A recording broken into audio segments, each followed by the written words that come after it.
Sofa தொடர்பான சர்ச்சைக்கு செய்தியாளர்களிடம் பதிலளித்த IUML தலைவர் காதர் மொய்தீன் தங்கள் அலுவலகத்திற்கு வந்த சோஃபா வாங்கப்பட்ட சோஃபா இல்லை என்றும் வாடகை சோஃபா என்றும் கலகலப்பாக பதிலளித்தார்.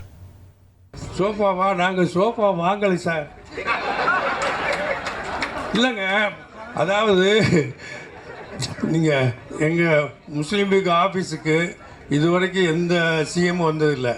இவர் வந்ததுனால எங்கள் ஆஃபீஸை அலங்காரம் பண்ணுறதுக்காக வேண்டி சினிமா பண்ணுவாங்க பாருங்கள், ஒரு இரவோடு இரவா வெளில அடித்து சோஃபாலாம் நீங்கள் சோஃபா கேட்டு அங்கே தான் போட்டது.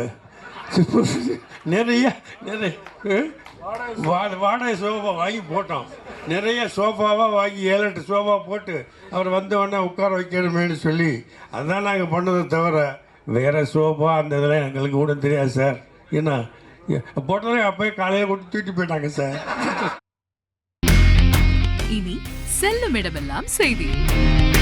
தந்தை டிவியின் வாட்ஸ்அப் சேனலை ஃபாலோ பண்ணினா செல்ல இருக்கும் இடமெல்லாம் செய்தி. இதோ QR கோட் இப்பவே ஸ்கேன் பண்ணுங்க, ஃபாலோ பண்ணுங்க.